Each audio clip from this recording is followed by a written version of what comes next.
Fala galera, hoje nossa aula vai ser sobre os verbos, os tão temidos verbos, né?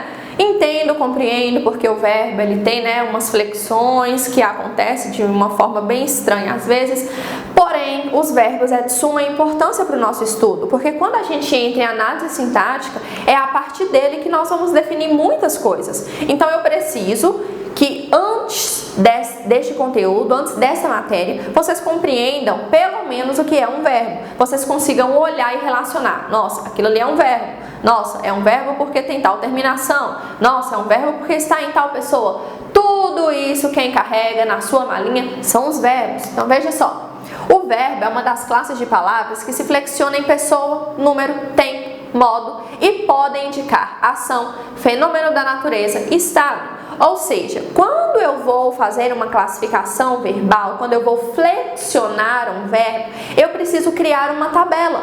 E nessa tabela que eu crio, primeiro eu vou colocar qual que é o modo que o meu verbo vai falar, certo? Se vai ser em um modo que indica algo, se vai ser em um modo hipotético ou se vai ser em um modo que mande algo. Então a primeira coisa é identificar em qual modo o verbo está se flexionando. Eu também tenho que procurar qual que é a pessoa que está falando. Quem são as pessoas do discurso? Eu tenho 3 para cada lado, que somadas dão 6. Mas veja bem, eu tenho a primeira pessoa do discurso, que sou eu tenho a segunda pessoa do discurso, que é tu, e eu tenho a terceira pessoa do discurso, que é ele. Isso no modo singular, tá bom? Nas pessoas do singular. Então, singular, eu, tu, ele. Mas eu também vou ter este verbo que pode estar com as pessoas flexionadas em plural. Quem são as pessoas do plural? Primeiro, nós. Segundo, vós. Terceiro, eles. Ai, Karine, mas nós nem usamos tu, vós. Nós não. Mas de onde a nossa língua se origina, que é lá de Portugal, eles utilizam sempre. Eles não fazem uso do você, eles fazem uso do tu. Então, sempre vai aparecer essas pessoas, porque a nossa língua vem, de uma balança, de uma ponderação com os donos, por assim dizer, da língua, Quem foi que nos deu a língua, nos emprestou. Então, infelizmente, nós sempre vamos usar essas pessoas. Então, veja só. Esses verbos, eles vão indicar a ação, eles podem indicar o fenômeno da natureza e o estado. Então, a maioria das vezes, os verbos vão estar indicando a ação.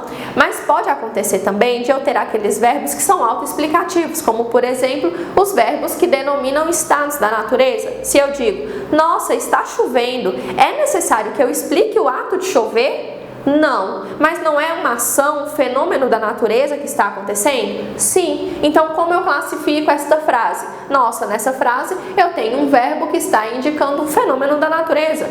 Se eu disser, nasceu, todo mundo sabe o que é o ato de nascer, o que é o ato de aparecer, de vir. Então, nascer também é um verbo autoexplicativo. Então, os verbos, eles têm essas variações, eles têm essas facilidades, flexibilidades dentro do seu âmbito, de conjugação. Por exemplo, o verbo correr. Se eu digo, nossa, hoje eu vou correr na praça, está indicando a ação que eu vou fazer, que eu vou exercer com o meu corpo, certo? Que é o ato de correr, é uma ação. Se eu digo chover, chover é um fenômeno da natureza, é o ato, das nuvens lá que estão condensadas descerem em água, derramarem em água, é um fenômeno da natureza. E se eu digo, eu vou ficar calado, certo? O ficar é o estado que eu vou permanecer, que é calado. Então, estado com o nosso verbo ficar. Em linhas gerais, as terminações verbais são AR, ER e IR. Prestem atenção, antes de ir para a próxima. AR, ER e IR dizem respeito a que, aí vocês têm que lembrar, voltar lá na paginazinha que vocês anotaram da outra aula. Dizem respeito às conjugações verbais. Então, as conjugações verbais, elas são classificadas a partir das terminações dos verbos no seu modo infinitivo. E no modo infinitivo, todos os verbos vão acabar em AR, ER e IR. No entanto, todas as vezes que o verbo acabar em OR e que disser respeito a por, vai ser também um verbo. E este verbo vai pertencer, segundo os gramáticos, à segunda conjugação, que é a conjugação do ER. Então, qual exceção eu tenho? O único verbo que vai ter uma terminação diferente vai ser o verbo por, certo? E este verbo vai pertencer, então, à segunda conjugação, que é a conjugação terminada em ER, quando o verbo está no modo infinitivo. Então, o verbo pode se classificar como regular ou irregular. O que é regular e irregular? Regular é quando eu conjugo o verbo em todas as pessoas, em todos os tempos, em todos os modos e os radicais permanecem intactos. O que isso quer dizer? O que é radical? Radical é a parte da palavra que carrega o significado para as suas variáveis. Então, se eu digo sol, a minha palavra primitiva é sol, e eu quero que você forme outras palavras que relacionem o sentido a essa. Você pode me dizer sol, solar, certo? Solar não vem de sol, sistema solar. Ah, vem o que se repetiu nessas duas palavras? O radical, sol, certo? S-O-L, S-O-L. Ah, lua. Quais as outras palavras eu posso formar a partir de lua e que se refira a este astro? Lua, luar, lunar. Todas vêm de lua. E o que se repete? Lua, lunar. Lu, parece que o lu está nas duas outras palavras que eu disse, não está? Então, qual que é o radical, gente? O radical é o lu. Então, nos verbos, todas as vezes que a forma, o radical, permanecer invariável, significa que eu vou ter um verbo que não sofreu flexão, que é um verbo chamado de regular. Mas, como estamos falando de língua portuguesa, temos as exceções. Não são tantas, mas elas existem, que são as exceções dos verbos irregulares. Nos verbos irregulares, em algum momento, o radical vai modificar, certo? Nem que seja em uma única pessoa, ele vai mudar. E todas as vezes que esse verbo mudar em alguma pessoa, em algum modo, significa que eu tenho um verbo irregular. Eu deixei de exemplo para vocês o verbo cantar e o verbo ser. Então, qual que é o verbo na sua forma básica? Cantar. Cantar. Ah, flexiona para mim este verbo. Cantar. Quem canta? Eu canto. Quem canta? Tu cantas. Quem mais canta? Ele canta. Qual que é o meu radical? O meu radical é todo o que se repete. C-A-N-T. Se repetiu nas 3 flexões que eu fiz, correto? Se ele permaneceu o mesmo, não teve modificação, esse verbo significa que é um verbo regular. Mas existe a exceção, que é o verbo ser. Na forma básica, ser. Quem é? Eu sou. Quem mais é? Tu és. Quem mais é? Ele é. Nós temos a mesma forma se repetindo em todas as flexões? Não, elas mudaram de ser foi para sou, de sou foi para és, de és foi para é. Tem alguma coisa que me remete a não ser o significado, a palavra escrita ser? Não. Então esse verbo é um verbo que eu vou classificar como irregular. Ademais, os verbos flexionam-se em número para concordar com o sujeito, que é o nosso substantivo, que acompanha. O número corresponde ao singular ou ao plural. Então, em questões de números de verbo, eu não estou falando de 1, 2, 3, eu estou falando de singular ou plural, que são as pessoas que eu consigo classificar e flexionar os meus verbos. Então, quando eu digo que vai se flexionar para acompanhar quem? O substantivo, porque necessariamente eu não posso colocar um verbo no plural para acompanhar um substantivo no singular. E os substantivos, eles dizem respeito ao sujeito, quem está exercendo ou recebendo a ação. Então, singular e plural, os verbos também acatam. Então, veja, nós corremos pela manhã. Corremos. Quem corremos? Nossa, se eu digo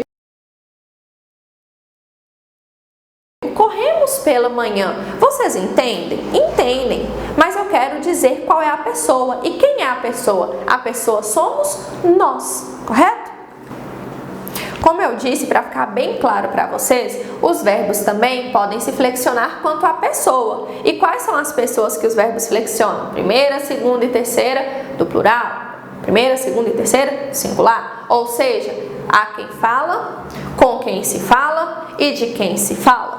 Então, quando eu utilizo o verbo para que ele esteja em consonância com a língua portuguesa, é necessário que eu indique quem é a pessoa do meu discurso, de quem eu estou falando, com quem estou falando e quem está falando. E essas pessoas, elas vêm junto ao verbo. Então, primeira pessoa é a que fala. Então, quando eu digo eu e quando eu digo nós, eu estou afirmando que é uma ideia minha, é uma percepção minha. Por isso, não é aceito nas redações, porque as redações, elas são subjetivas. Então, eu não posso dizer, afirmar que eu tenho determinada ideia sobre algo, porque eu não tenho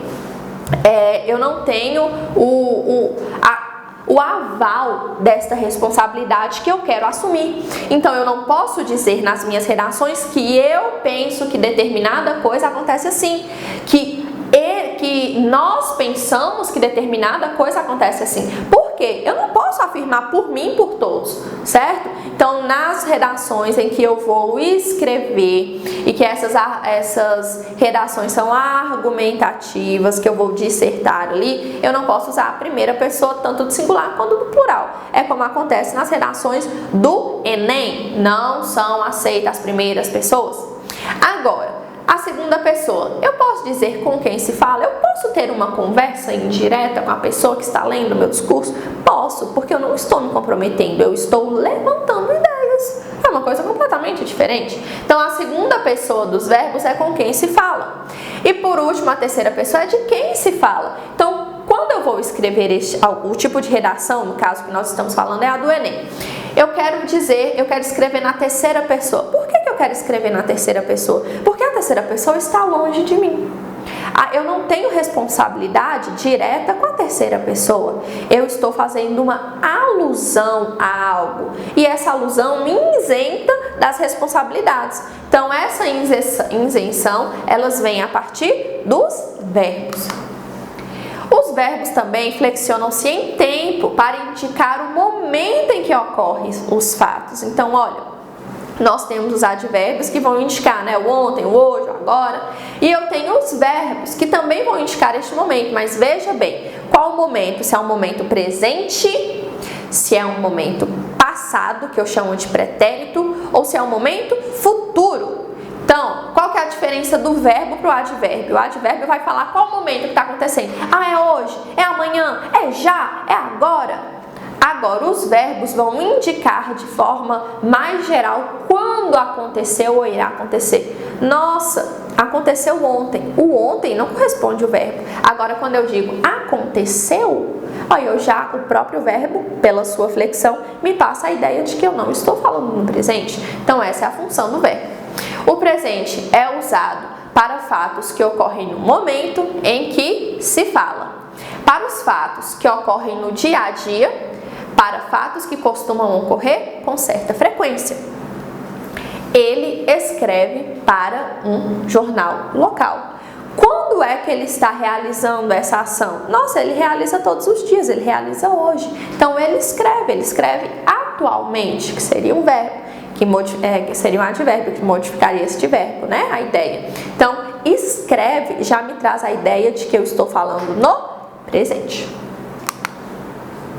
Usa-se o pretérito perfeito para indicar fatos passados, observados depois de concluídos. Então, primeiro, o que é pretérito? Pretérito é o que ficou para trás, é passado. Só que eu não vou usar na língua portuguesa, em relação aos verbos, a palavra passado, eu vou usar pretérito.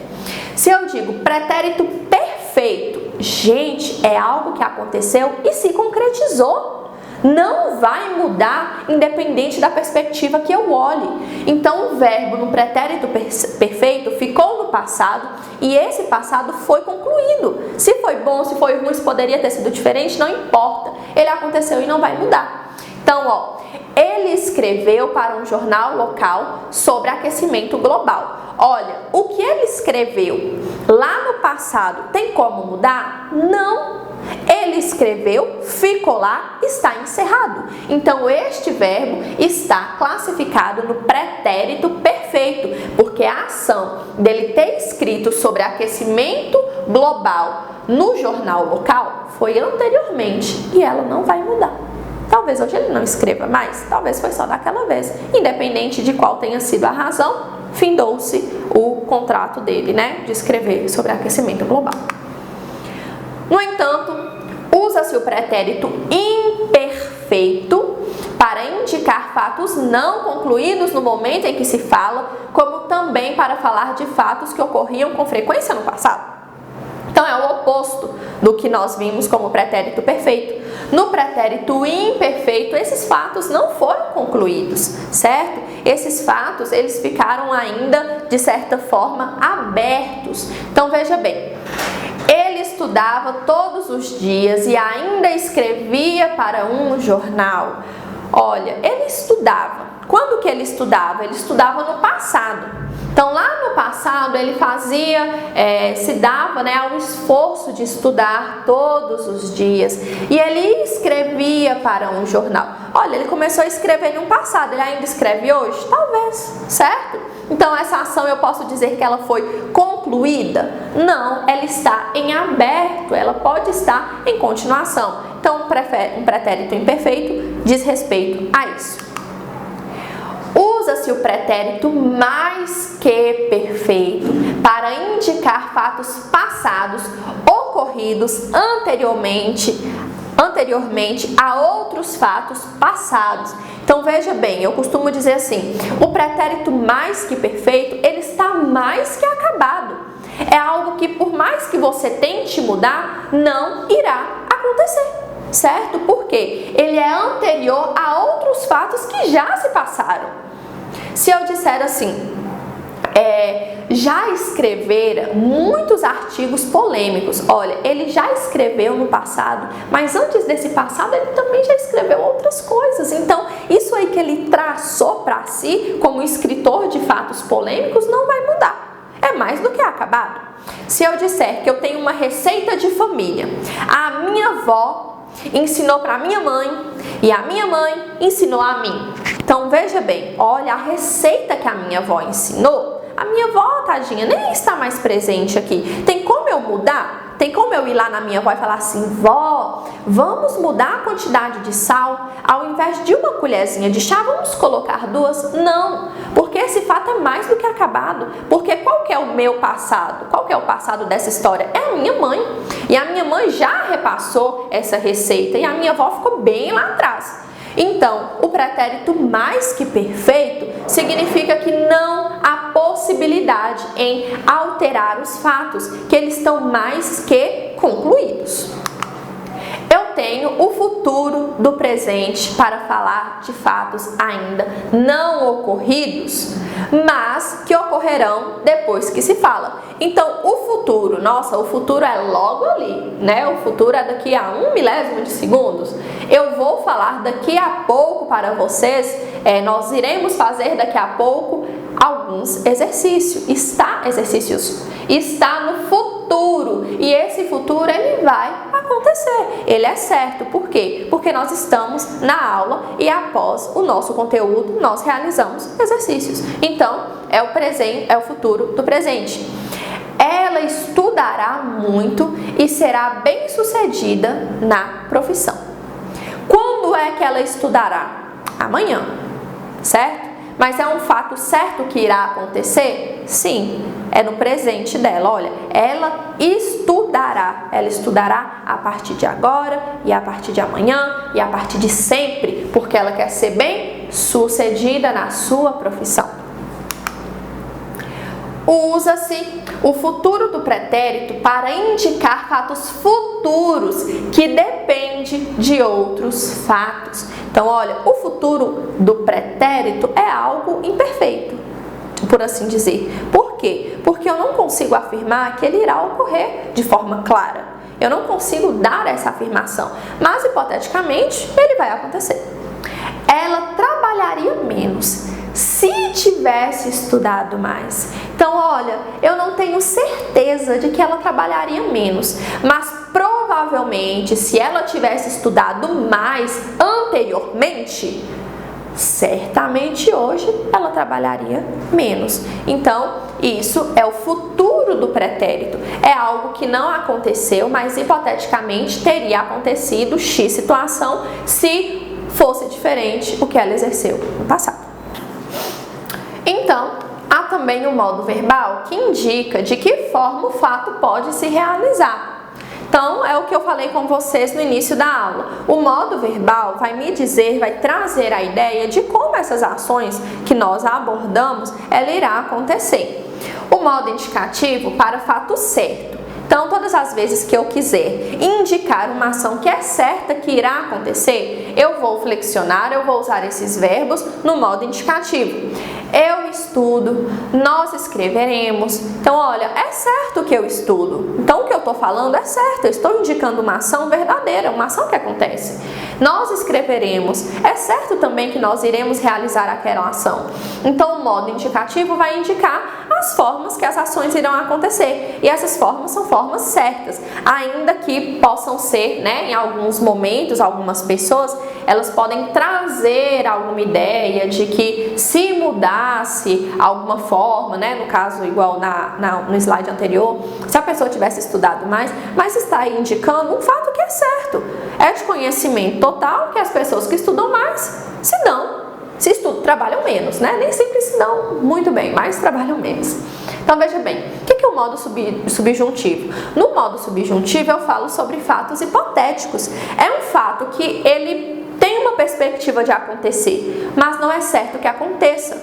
Então, todas as vezes que eu quero falar com alguém no modo subjuntivo, nós iremos trabalhar com os fatos hipotéticos. Quem gosta demais de usar o fato hipotético? Nossa, nós estaremos transferindo sua ligação. O marketing. Eles transferem a nossa ligação, o pessoal atende. Quero falar com o gerente. Oh, dó de nós, vamos ficar lá na linha mó tempão, né? Porque nem sempre aquele fato irá se concretizar. Então, o modo subjuntivo é algo hipotético, é um desejo que nós temos, mas que nós não podemos afirmar categoricamente que irá acontecer. E o modo imperativo é o modo que eu mais gosto, que é o modo de mandar. Então, todo mundo gosta de usar o imperativo. No modo imperativo, ele dá uma ordem ou ele faz um pedido. Então, o modo de convencimento que nós temos é o modo imperativo, porque você exerce sobre a pessoa, né, uma ideia de que ela tem que fazer algo. Trabalhem com afinco, sejam estudiosos. Mas o mais clássico, vem para a caixa você também? Vem. O que ele está te falando? O que ele está representando para você? Uma ordem. Vem para a caixa você também. Depois ele faz um pedido. Vem, certo? Então, a caixa, né, aquela propaganda da caixa, eles utilizam-se do modo imperativo, porque eles dão uma ordem a você e depois eles ainda te fazem um pedido. Vem. Então, o modo imperativo é o modo mais gostoso de se usar, porque é o modo que manda. Então, desta forma, temos esses três modos. Indicativo é algo certo, subjuntivo é hipotético e imperativo é uma ordem, um pedido. E por isso, nós iremos colocar em prática. Vejam bem, assim, eu quereria a minha última crônica, que fosse pura como este sorriso. Ai, lindo, né, gente? Fernando Sabino. Assinale a série em que estão devidamente classificadas as formas verbais em destaque. Aí você já olha para a questão, pensa em quem elaborou e fala, nossa, quis me ferrar. Quereria quer dizer o quê? Você tem que, infelizmente ou felizmente, flexionar o verbo. Quereria. Quando que você quer que isso aconteça? Quando que ele quer que isso aconteça? A minha última crônica, ele está escrevendo agora? Talvez. Mas ele quer que aconteça quando? Que fosse pura como este sorriso. Então, da próxima vez que ele escrever, quando vai ser no futuro, eu quereria, mas ele está falando quando? No passado. Então, ele está falando de um fato que vai acontecer em um futuro de forma passada. Por quê? Porque ele vai escrever lá na frente, depende de outras circunstâncias, né? Até chegar lá, nunca se sabe qual será a última. Então, é um pretérito é um futuro do pretérito. E se eu disser que fosse pura como este sorriso, fosse, é certo que a última crônica que ele vai escrever será pura como o sorriso que ele faz alusão? Não, mas tem uma probabilidade que seja? Sim. Se tem uma probabilidade, ela vai ser o quê? O modo subjuntivo. Aí nós vamos procurar aqui embaixo qual tem futuro do pretérito e modo subjuntivo. Letra A, futuro do pretérito, presente do subjuntivo. Número 1, letra A. Gente, é mais fácil que nós analisemos primeiro os verbos, que se você tiver dúvida, flexiona, coloca lá, modo indicativo, subjuntivo, imperativo, e flexiona em todas as pessoas, para você não ter dúvida, porque se você vier a ler todas as alternativas, vai criar na sua cabeça uma confusão e talvez você erre uma coisa mais simples, que provavelmente você acertaria se você tivesse flexionado, ok? Então sempre flexione para depois olhar as alternativas que está presente a você. 2. Indique a frase em que o verbo se encontra na segunda pessoa do singular do imperativo afirmativo. Veja bem, eu tenho imperativo, afirmativo e negativo. No imperativo, eu só vou flexionar as pessoas no afirmativo ou no negativo. Observação, no modo imperativo, tanto afirmativo quanto negativo, eu não utilizo a primeira pessoa. Então, não existe o eu não tem como eu mandar em mim, né? Segundo a língua portuguesa, você não pode se dar uma própria ordem. Você tem que dar ordem a outros, a outrens, certo? Então, no modo imperativo, eu não tenho a primeira pessoa que sou eu e eu só flexiono as pessoas no afirmativo e no negativo. Então, é uma ação que irá acontecer, com certeza é uma afirmação que não irá acontecer de jeito nenhum. Modo imperativo e afirmativo. Mas em qual pessoa eu quero? Segunda pessoa. Do quê? Do singular. Então, vamos lá. Faça o trabalho. Quem faz o trabalho? Faça quem? Faça tu? Faça eles? Qual que é a primeira pessoa do singular? Eu, tu. Então, o verbo tem que concordar com o tu. Faça ele o trabalho. Está na terceira pessoa. Acabe a ligação. Acabe eu? Acabes tu ou acabe ele? Eu estou dando uma ordem a ele, certo? Ou a tu? Esse verbo acabe está concordando com tu? Acabes tu? Não. Terceira pessoa também. Mande a carta. Mande você ou mande ele? Eu estou falando com ele. É quem eu estou mandando realizar uma ação. Mande a carta. Mande tu ou mande ele? Mande ele. Ele mande a carta. Terceira pessoa também do singular. Dize a verdade. Dize ele ou dize tu? Dize tu a verdade. Então, se você pegar esse verbo e conjugar, você vai ver que ele se apresentará na segunda pessoa do singular. Então, provavelmente, a nossa alternativa certa será a letra D. E, por fim, beba água filtrada. Beba quem? Beba tu ou beba ele? Beba ele. Gente, qual que é a maior dificuldade em achar a segunda pessoa do singular? É que tem que colocar na cabeça que a segunda pessoa do singular, como nós não utilizamos sempre, nós temos uma certa...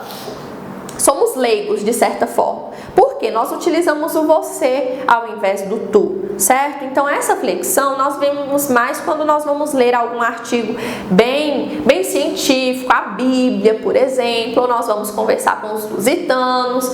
Então, desta forma, a maior dificuldade é entender que este verbo não cabe na segunda conjugação. Porque na segunda pessoa da nossa conjugação, os verbos irão variar as suas terminações. Por isso há dificuldade. Então, antes de tudo, embora se eu olhasse, eu enquanto professora, eu já entenderia que era a letra D, para quem não tem tanto conhecimento assim, é necessário que faça algumas flexões para entender como a segunda pessoa vai funcionar. Então, por isso, se você não flexionar, você não vai entender a dinâmica das flexões verbais. Então, número 2, letra D. Por fim, a primeira pessoa do singular do pretérito perfeito, ou seja, do futuro findado, do indicativo dos verbos prover, intervir, reaver são, respectivamente. Aí vem a dúvida. Nossa, a segunda pessoa de prover, intervir e reaver, eu nem utilizo essa palavra no meu dia a dia. Como que eu vou saber qual a segunda pessoa? Prática. Quando nós não utilizamos uma palavra, não significa que nós não consigamos flexionar essas palavras. Se você fizer a tabela e jogá-las, provavelmente você terá um nível de acerto maior. Então veja bem, prover na primeira pessoa do singular. Então, sou eu. Desta forma, você vai usar o eu. Ele quer saber de você. Você, no passado perfeito, se você fosse usar o verbo intervir, reaver e prover, como seria? Eu provi? É certo que você que proveu o sustento da família? Sim, eu provi durante toda a minha vida. Então, eu vou excluir letra C e letra D. Segundo, vai seguir a mesma regra. Quem interviu? Eu intervi ou eu intervim? A prática coloquial, nós utilizamos intervim por questões sonoras, acredita-se, a língua portuguesa. Mas, didaticamente, intervir é o nosso pretérito perfeito na primeira pessoa do singular. Talvez não seja tão conhecido, mas o que a língua diz aqui é intervir. E por fim, ainda que eu tenha só a letra A, reaver, eu reouve, eu fiz uma revisão ali, eu reouve determinada situação. Então, na letra D, a nossa única alternativa plausível e correta é a letra A. Número 3, letra A. Gente, foi isso, espero que tenham acompanhado aí, façam tabelas, classifiquem, conjuguem, porque só assim vocês vão conseguir ter uma assertividade maior. Até a próxima!